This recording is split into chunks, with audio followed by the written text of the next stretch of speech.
तो हमारा जो टॉपिक है वो है लेप्लास ट्रांसफॉर्म। लेप्लास ट्रांसफॉर्म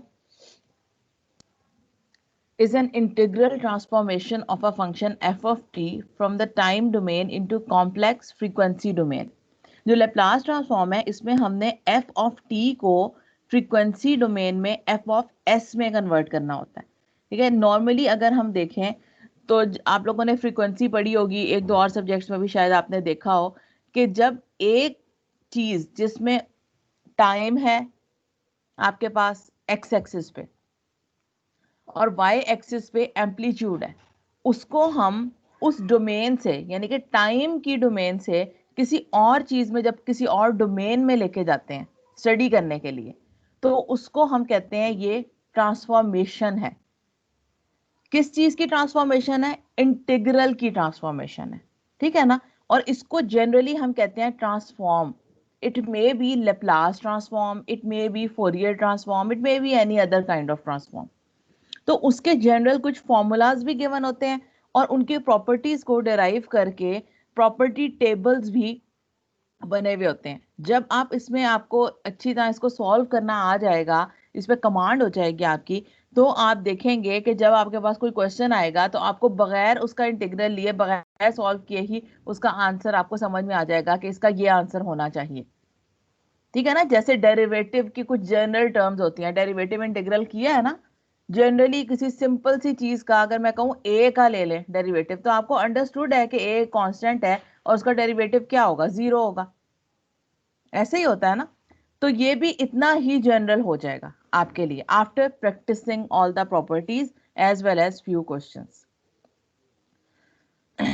अच्छा, एक होता है लेप्लास ट्रांसफॉर्म। जाहिर है हमने एक टाइम डोमेन से उसको एस डोमेन में कन्वर्ट किया है। उसका अगर दोबारा से मुझे उसका टाइम डोमेन चाहिए तो फिर क्या करना होगा? फिर उसका इनवर्स लेना होगा, इनवर्स लेप्लास ट्रांसफॉर्म। तो ये हमारे पास इनवर्स का फॉर्मूला है। ये हम लोग प्रीवियस लेक्चर में ऑलरेडी डिस्कस भी कर चुके हैं आप लोगों के साथ। अच्छा, देन हमने प्रॉब्लम सॉल्व किए थे लास्ट टाइम।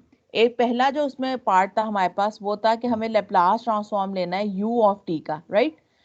दूसरे में हमने e raise to power minus e t u of t का लिया था और थर्ड में हमने simple impulse function, unit impulse function लिया था। अब अगर आप इन तीनों की सेपरेट ग्राफिकल रिप्रेजेंटेशंस देखें तो ग्राफिकल रिप्रेजेंटेशन जो है वो क्या कर रही है? वो हमें जो आपके पास उसका स्ट्रक्चर है, जो उसकी एग्जिस्टेंस है, वो बता रही है। ऐसा ही है ना। तो जो यूनिट है हमारे पास, फर्स्ट यूनिट स्टेप फंक्शन जो है हमारे पास, वहां पे क्या होता है? वो हमारे पास जीरो से पहले जितनी भी वैल्यूज हैं वो जीरो होती हैं और जीरो के बाद जो हमारे पास वैल्यूज हैं वो वन होती हैं। ऐसे ही है। Yes ma'am. जो हमारे पास एक्सपोनेंशियल है, एक्सपोनेंशियल डिकेइंग फंक्शन है यहाँ पे, वो भी उसके साथ क्या है? उसके साथ u ऑफ t लगा हुआ है। जहां पे भी किसी फंक्शन के साथ आपके पास u ऑफ t लगा हुआ है तो इसका मतलब ये है कि वो बिफोर जीरो जीरो है हमारे पास, उसकी कोई वैल्यू नहीं है। आफ्टर जीरो उसका जो भी रिस्पॉन्स है वो हमारे पास आएगा। u ऑफ t वन होता है after zero till infinite, right. तो ये एक्सपोनेंशियल फंक्शन उसने हमें बता दिया कि इसका जो इंटीग्रल हमने लेना है, जो प्रीवियस स्लाइड में हमने लेप्लास का देखा था, माइनस इनफाइनाइट टू इनफाइनाइट, जिसके साथ u ऑफ t लग गया है, उसमें हमने क्या करना है? उसमें हमने जीरो टू इनफाइनाइट लेना है। माइनस इनफाइनाइट टू जीरो वाला पार्ट हमारा कैंसिल आउट हो गया, जीरो हो गया। जो थर्ड हमारे पास केस था वो हमारे पास था यूनिट इम्पल्स फंक्शन। अब जो यूनिट इम्पल्स फंक्शन है इसमें हमारे पास क्या रूल होता है कि ये ना जीरो से पहले हाई होता है ना ही जीरो के बाद हाई होता है। जस्ट जीरो पे इसका जो एम्पलीट्यूड होता है वो वन होता है। It can be multiplied by any other constant but only on time zero, सिर्फ टाइम जीरो पे।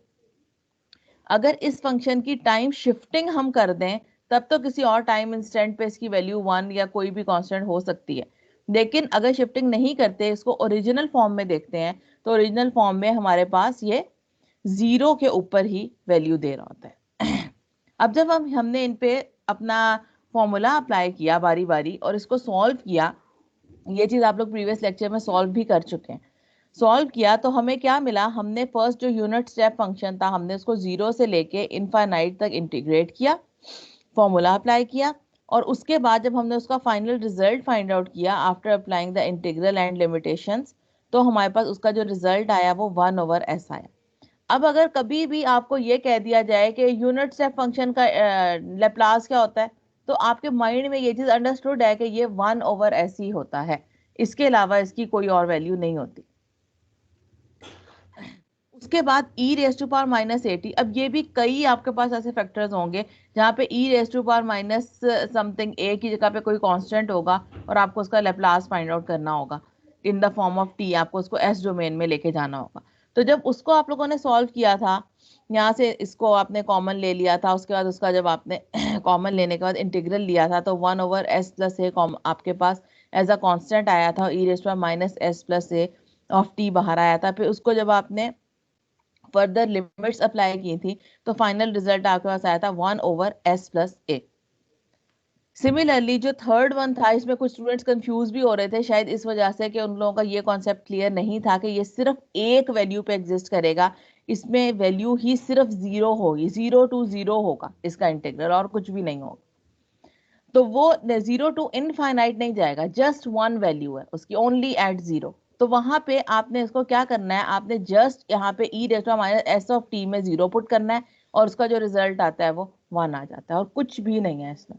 क्यों? क्योंकि वो एग्जिस्ट ही सिर्फ एक टर्म पे कर रहा है, उसके लिए हमारे पास नंबर ऑफ इनफाइनाइट टर्म्स नहीं है, ओनली वन टर्म है। तो वहां पे इंटीग्रल अप्लाई ही नहीं हो रहा, एक तरह से उसकी लिमिट्स अप्लाई ही नहीं हो रही। ठीक है। Since the impulse function is 0 everywhere except at t is equal to 0, the shifting property in equation, previously ये equation आपकी बुक में है, has been applied in equation 5.13। अब उसमें होगा क्या, उस प्रॉपर्टी मैंने आप लोगों को ये बात थोड़ी देर पहले भी बताई है कि आपका जो लिमिट्स हैं 0 से इनफाइनाइट, वो किस में चेंज हो जाएगी, वो 1 में चेंज हो जाएगी। आप चाहें तो जाके वहां से इक्वेशन 7.33 देख भी सकते हैं अपनी बुक में से, जो वर्जन हम फॉलो कर रहे हैं उसमें। अगर किसी और स्टूडेंट ने कोई और वर्जन डाउनलोड किया हुआ है तो उसमें जाहिर है बुक का चैप्टर नंबर या इक्वेशन नंबर भी डिफरेंट होगा, वो उस हिसाब से स्टडी करें। तो उसमें वो वही बात कह रहा है आपको कि वो एग्जिस्ट ही एक पॉइंट पे कर रहा है, only at t is equal to 0 only, बाकी हर जगह उसकी वैल्यू 0 है t पे। तो यहाँ पे कोई लिमिट हमारे पास नहीं है। लिमिट क्या करती है, लिमिट अगर हम कहते हैं ना 0 से लेके 1 तक इंटीग्रेट करना है, तो इसका मतलब है कि 0 से लेके 1 तक जितनी भी वैल्यूज हैं, 0.1 0.2 and onwards, infinite number of values हैं, उन सब पे इंटीग्रेट हुआ है, उन सब की टर्म्स को अप्लाई किया गया और उसका एक रिजल्ट हमें फाइनली मिल रहा है। तो जब यहाँ पे एक ही टर्म है, जब नंबर ऑफ टर्म्स की कोई लिमिट है ही नहीं, तो वहां पे हम कोई भी लिमिटेशन अप्लाई नहीं कर रहे।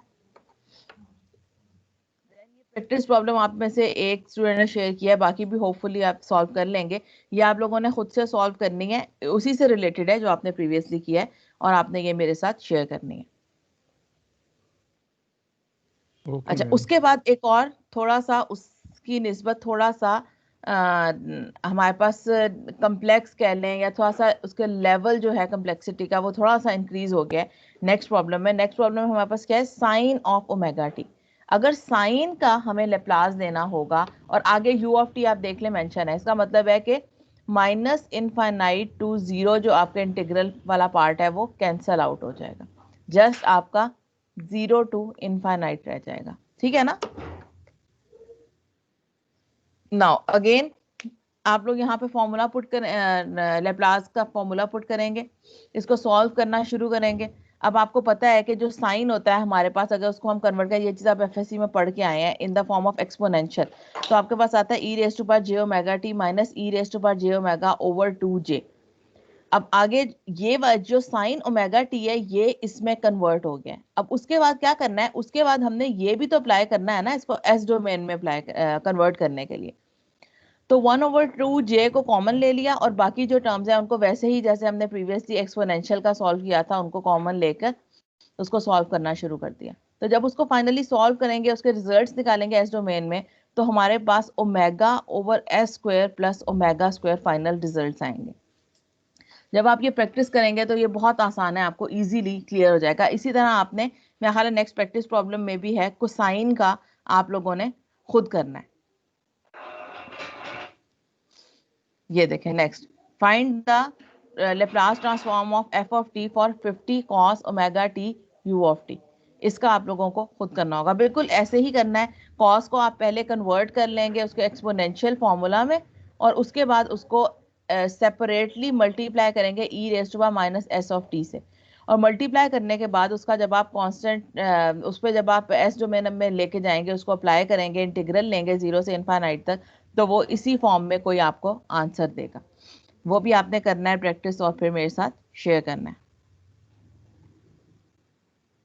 Now next one is properties of Laplace transform. What are the properties of Laplace transform? अब जैसे हमने प्रीवियसली क्या क्या देखा है, हमने प्रीवियसली ये देखा है कि अगर हमारे पास u ऑफ t आएगा तो उसका लेप्लास हमारे पास क्या होगा, 1/s होगा। ठीक है, हमने इसे सॉल्व कर लिया है, लेप्लास का फॉर्मूला लगाया है, उसको सॉल्व किया है, हमारे पास जो रिजल्ट आया है वो 1/s आया है। सिमिलरली एक्सपोनेंशियल जब होगा विद सम कांस्टेंट a, तो हमारे पास 1/s plus a S domain में उसका रिजल्ट आएगा, लेप्लास ट्रांसफॉर्म आएगा। अगर यूनिट इंपल्स फंक्शन होगा हमारे पास, तो उसका जो आंसर आएगा हमारे पास एस डोमेन में वो होगा 1।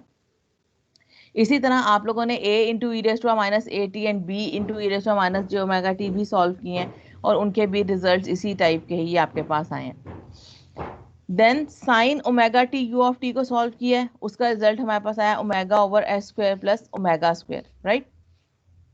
इसी टाइप की फॉर्म में आपके पास कोसाइन भी आएगा, कोसाइन का भी रिजल्ट आ जाएगा, जो आगे आपने प्रैक्टिस प्रॉब्लम किया। अब इस तरह से हमारे पास कुछ प्रॉपर्टीज भी हैं। प्रॉपर्टीज क्या है कि सबसे पहले अगर लिनियरिटी प्रॉपर्टी है तो उसमें a f one of t plus a two F two of t का जनरल लेप्लास लेना है। जब इसका लेप्लास लेंगे तो वो प्रॉपर्टी हमें क्या बता रही है, वो प्रॉपर्टी कह रही है कि कांस्टेंट एज इट इज आ जाएगा, और जो फंक्शन है आगे एफ वन ऑफ टी उसका आप ट्रांसफॉर्म ले लेंगे, और सेपरेटली इस लेप्लास का इस प्लस साइन पे कोई इम्पैक्ट नहीं है, ये एज इट इज रहेगा प्लस साइन, प्लस आगे A two F two of T था, A two as it is as a constant आ गया, और एफ टू ऑफ टी को एफ टू ऑफ एस में कन्वर्ट कर दिया, और वो दोनों with their constants add up होकर।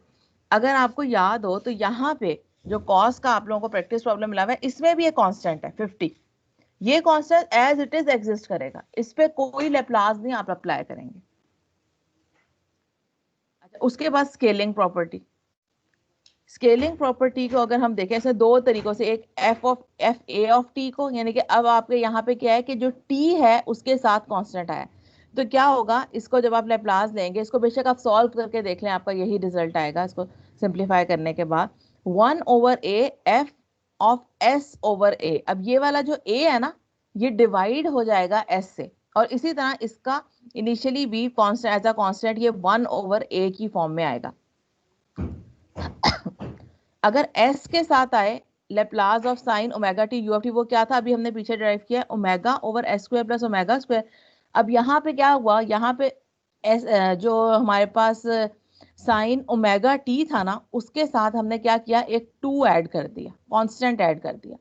जब ये कांस्टेंट ऐड कर दिया तो इस पे वही वाली स्केलिंग प्रॉपर्टी हमारे पास लगनी चाहिए, अप्लाई होनी चाहिए। अब स्केलिंग प्रॉपर्टी में क्या था कि कांस्टेंट 1/that वैल्यू 2 है 3 है, जो भी कांस्टेंट की वैल्यू है, वो इनिशियली आके मल्टीप्लाई होगा 1/that, और उसके बाद जहां जहां हमारे पास s आ रहा है फॉर्मूला में, वो s के साथ भी डिवाइड होगा। तो अब अगर आप देखें तो यहाँ पे मेरे पास omega over S square plus omega square था, तो ओमेगा तो एज इट इज आ गया, बाहर इसके क्योंकि कांस्टेंट 2 था, बाहर इसके हमारे पास 1/2 आ गया। अब नीचे देखें ये एस स्क्वायर था, एस स्क्वायर की जगह पे हमें क्या पुट करना है, हमें पुट करना है s/2 स्क्वायर, राइट। जबकि ओमेगा के साथ क्योंकि s नहीं है तो वो प्लस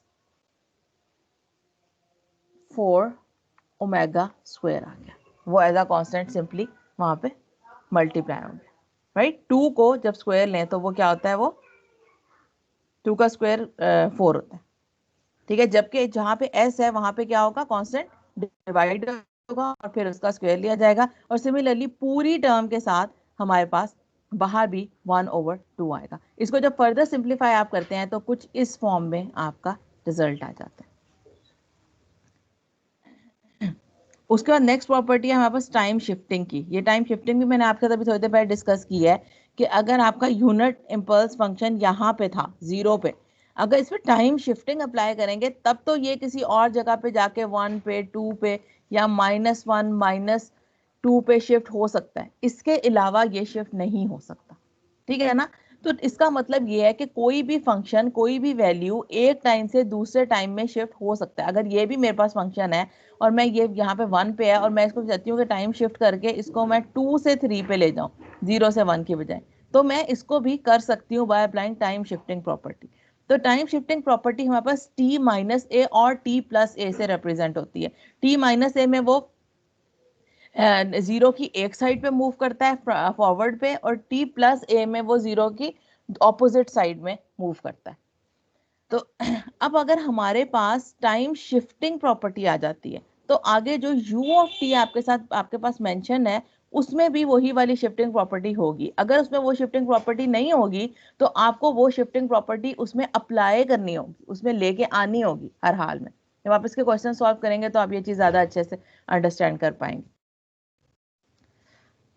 तो अब यहाँ पे f of t minus a था पहला हमारे पास, उसके बाद f is equal to e raise to power minus A s f of S.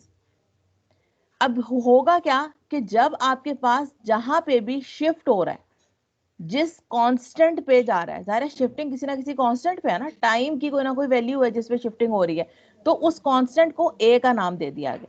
तो e raise to power that value a minus A s into f of s. उसके बाद जो फंक्शन है आपने वो एज्यूम करना है कि वो सिंपल f ऑफ t था, e raise to minus A of s उसके साथ अप्लाई करके, और उसका सिंपल आपने लैप्लास ले लेना है। अब इसको जब हम इंप्लीमेंट करेंगे कॉस में, तो कॉस का हमारे पास जनरली जो आप डिराइव भी करेंगे, आपके पास प्रैक्टिस प्रॉब्लम है, जो रिजल्ट आता है वो आता है S over S square plus omega square. तो यहाँ पे अब हमने क्या करना है, हमने ये करना है कि इस पूरी टर्म को अगर हम जनरली इस फॉर्मूले के मुताबिक देखें जो हमारे पास टाइम शिफ्टिंग का फॉर्मूला था, तो हमने क्या करना है, इस पूरी टर्म को जनरली हमने ई रेज टू पावर, अगर हमारे पास शिफ्टिंग ए पे हो रही है तो E raise to power minus A S से मल्टीप्लाई कर देना है, और आगे जो हमारे पास फंक्शन है कॉस ऑफ ओमेगा टी उसका simple S domain Laplace transform लेके उसको हमने लिख देना है। तो यहाँ पे देखें cos omega T minus A, ये टाइम शिफ्टिंग थी, into U of T minus ए।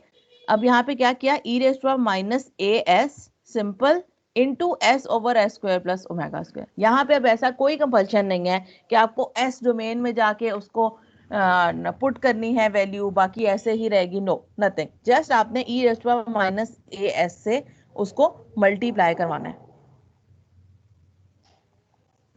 मैं उम्मीद करती हूँ कि आप लोगों को यहाँ तक समझ आया है जो मैं आप लोगों को बता रही हूँ।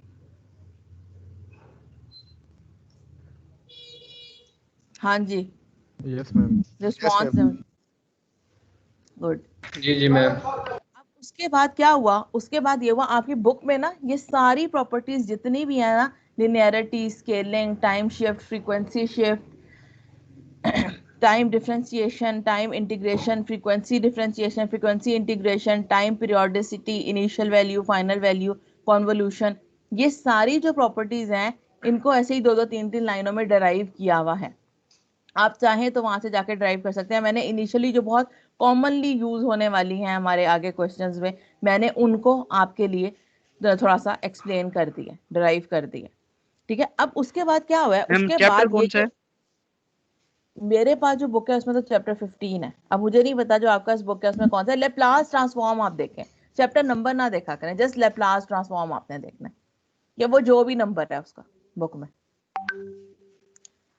अच्छा, अब आपने वो सारी जो प्रॉपर्टीज है ना वो डिराइव करके एफ ऑफ टी में, अगर हमारे पास जो पहली लिनियरिटी थी उसी को देखें, a1 f1 of t plus a2 f2 of T, उसका जो रिजल्ट एस डोमेन में आएगा वो यहाँ पे टेबल में मेंशन है। सिमिलरली स्केलिंग का, देन टाइम शिफ्टिंग का, फिर फ्रीक्वेंसी शिफ्टिंग है नेक्स्ट। जब फ्रीक्वेंसी शिफ्टिंग होगी आपके पास, यानी कि आपके पास E raise to minus A of T F of T पहले गिवन है, तो फिर आपने उसके रिवर्स में जाना है, एस प्लस ए उसको यहाँ पे कर देना है। देन डिफरेंशिएशन, उसमें क्या होगा, s into F of S minus F of उसकी जो भी वैल्यू होगी एट जीरो, नेगेटिव पे उसकी जो भी वैल्यू आ रही होगी आपके पास, आपने उसको अप्लाई कर देना है वहां पे। इसी तरह जब आपका उसका स्क्वायर आएगा तो वो मजीद आगे एक एक टर्म आपकी बढ़ती जाएगी, क्यूब आएगा आप टिल n तक आपके पास जाएगा डिफरेंशिएशन का। ये होपफुली नेक्स्ट वीक के जो आपके लेक्चर्स हैं उसमें मैं एक आधी एग्जांपल भी आपको ऐसी सॉल्व कराऊंगी ताकि आपका कॉन्सेप्ट मजीद क्लियर हो। ये सारी वो प्रॉपर्टीज हैं। अब ये प्रॉपर्टीज क्या है, मैं ये रिकमेंड नहीं करती आपको कि इनको डिराइव करें, अगर आप कर लें तो बहुत अच्छी बात है, आपको ज्यादा अच्छी अंडरस्टैंडिंग डेवलप हो जाएगी। लेकिन मैं ये जरूर रिकमेंड करती हूँ कि ये प्रॉपर्टीज आपको आनी चाहिए, और ये आएंगी कब, जब आप प्रैक्टिस करेंगे क्वेश्चंस की। ठीक है, अभी मैं आपको जो ये हैं प्रॉपर्टीज इनकी प्रैक्टिस करने के लिए नहीं कह रही, अभी मैं आपको सिर्फ ये कह रही हूँ कि आप सिंपल लेप्लास ट्रांसफॉर्म जो है ना उसकी प्रैक्टिस करें। अब लेप्लास ट्रांसफॉर्म का भी टेबल आप देखें, टेबल 15.2 में सिंपल जो लेप्लास ट्रांसफॉर्म है उसका भी दिया हुआ है। अगर आपके पास इम्पल्स फंक्शन है उसका 1 आएगा, रिजल्ट यूनिट का 1/s आएगा, e raise to minus at का 1/s प्लस a आएगा, t का 1/s स्क्वायर आएगा, t रेज़ टू n का n factorial over s raise to n plus 1 आएगा। मैं ये चाहती हूँ कि इन ये जो आपके पास टेबल नंबर 15.2 है, ठीक है, इसमें से ये जो आपका टर्म है t into e raise to minus at, t raise to power n, sine और कॉस तो हो जाएंगे आपके, और ये वाला ये 3, ठीक है, ये आप लाजमी प्रैक्टिस करें, इनको फॉर्मूला में पुट करके इनके रिजल्ट्स निकालें। वैसे तो अगर आप जब क्वेश्चन प्रैक्टिस करने लगते हैं आप, और आप ये देखते हैं कि आपके पास ये क्वेश्चन आया है, तो आप उसका आंसर एज पर आपको याद होता है, प्रैक्टिस इतनी हो चुकी होती है, या आप टेबल में से इनिशियली देख के फौरन निकाल भी लेते हैं। लेकिन मैं ये चाहती हूँ कि शुरू के कुछ इजीएस्ट जो पार्ट्स हैं उनकी तो आपने प्रैक्टिस की है, अब थोड़े से जो डिफिकल्ट इसके वर्जन्स हैं उनकी भी प्रैक्टिस करें, और उसके बाद इनके क्वेश्चंस को सॉल्व करने स्टार्ट करें। नेक्स्ट वीक जो आपका लेक्चर होगा उसमें इंशाल्लाह हम लोग क्वेश्चंस ही सॉल्व करेंगे अब लैप्लास से रिलेटेड। इनिशियली इसका जितना भी इंट्रोडक्शन था और लैप्लास का में जो मैंने आपको बताना था और थोड़ी बहुत जो प्रैक्टिस करवानी थी वो मैंने करवा दी है।